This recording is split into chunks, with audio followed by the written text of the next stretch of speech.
ದೊಡ್ಡಬಳ್ಳಾಪುರದ ಬಳಿಯ ರಾಮನಪಾಳ್ಯದಲ್ಲಿ ಅವತ್ತು ಘಟನೆ ನಡೆದಂಥ ಸಂದರ್ಭದಲ್ಲಿ ಪ್ರಮೋದ್ ಅವರು ಕೂಡ ಇದ್ರು. ಸೊ ಪ್ರಮೋದ್ ಅವರು ಪ್ರಥಮ ಅವರಿಗೆ ತುಂಬ ವರ್ಷದಿಂದ ಪರಿಚಯ, ಅವ್ರನ್ನೇ ಮಾತಾಡ್ತಾರೆ. ಪ್ರಮೋದ್ ಅವರೇ, ಅಲ್ಲಿ ಎಕ್ಸಾಕ್ಟಾಗಿ ಏನಾಯಿತು ಅವತ್ತು, ಅವರು ಬಂದಿದ್ದಂಥವ್ರು ಯಾರು ಅನ್ನುವಂಥದ್ದು?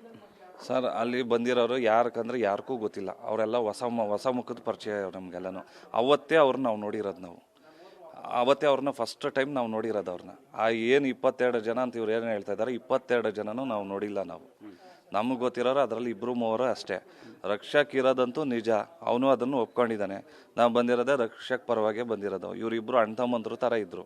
ಇವ್ರದ್ದೊಂದು ಸೆಟ್ಲ್ಮೆಂಟ್ ಮಾಡಬೇಕು ಅಂದ್ಬಿಟ್ಟು ಸುಮಾರು ಒಂದು 3 ಡೇಸಿಂದ ಬರ್ತಾನೆ ಇದ್ದೀರಿ. ಪ್ರತಾಪಣ್ಣು ಪಾಪ ಸೈಲೆಂಟ್ ಆಗಿದ್ರು. ಈ ಕೇಸೇ ಬೇಡ ಅಂತ ಹೇಳ್ತಾ ಇದ್ರು. ಈ ಕೇಸೇ ಬೇಡ, ನನಗೇನು ಬೇಕಾಗಿಲ್ಲ, ಕೂತ್ಕೊಂಡು ಸಾಲ್ವ್ ಮಾಡ್ಕೊಂಡು ಬಿಡು ಪ್ರಮೋದ್ ಅಂದರು.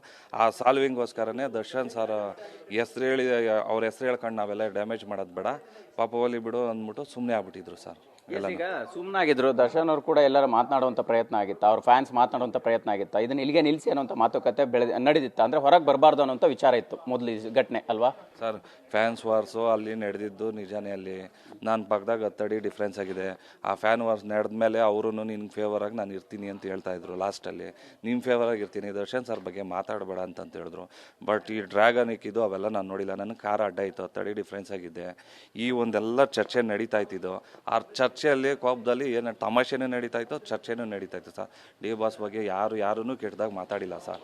ಎಲ್ಲರಿಗೂ ಒಂದು ಅಭಿಮಾನ ಐತೆ, ಇವ್ರು ಕೂಡ ಇದೆ. ಈಗೆಲ್ಲನೂ ಕಮೆಂಟ್ಗಳು ನೋಡಿ, ಇದು ನೋಡಿ ಇವರು ತುಂಬ ಏನಂತಂದ್ರೆ ಏನಾಗ್ತದೆ ಅಂದ್ರೆ ಉಗ್ರಾಗೋಗೋದನ್ನು ಕೊಳ್ಳಿ ಹಿಡ್ಕೊಂಡ್ರು ಅಂದ್ರಲ್ಲ, ಉಗ್ರಾಗೋಗೋದನ್ನು ಉಗ್ರಾಗೆ ಹಿಡ್ದಿದ್ರು ಅವರು. ಈ ಕೊಳ್ಳಿ ಹಿಡ್ಕೊಳ್ಳೋ ಪರಿಸ್ಥಿತಿ ಬಂದಿದೆ ಅವ್ರಿಗೆಲ್ಲ. ಇವನ್ನೆಲ್ಲ 7 ದಿನ ಆಯ್ತು, ಅಂದ್ರೆ 5 ದಿನ ಆಯ್ತು ಸಾರಿ, ಕಂಪ್ಲೇಂಟ್ ಅವಾಗಲೇ ಕೊಡ್ಬೋದಿತ್ತು ಅನ್ನೋದಿತ್ತು. ನೀವು ಕಂಪ್ಲೇಂಟ್ ಕೊಡೋ ಬಗ್ಗೆ ಯಾಕೆ ಯೋಚನೆ ಮಾಡಲಿಲ್ಲ ಅನ್ನೋಂಥ ಅನುಮಾನ ಇದೆ. ಪ್ರಥಮ್ ಅವರು ಡ್ರಿಂಕ್ಸ್ ಮಾಡಿದ್ರು, ಪಾರ್ಟಿ ಮಾಡಿದ್ರು ಅನ್ನೋಂಥ ವಿಚಾರ ಎಲ್ಲ ಚರ್ಚೆ ಆಗ್ತಾ ಇದೆ. ಸರ್, ಅವರು ಯಾವುದೇ ಪಾರ್ಟಿ ಮಾಡಿಲ್ಲ.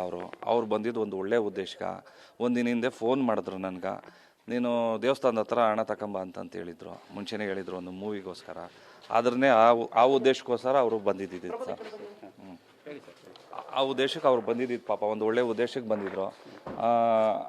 ಇಬ್ರು ಚೆನ್ನಾಗೇ ಇದ್ರು, ಏನೂ ತೊಂದರೆ ಇಲ್ಲ ಸರ್. ಇಲ್ಲ ಸರ್ ನೋಡಿ ಸರ್, ನಾನೇ ಇದ್ದೆ ಫಸ್ಟಿಂದ ಲಾಸ್ಟ್.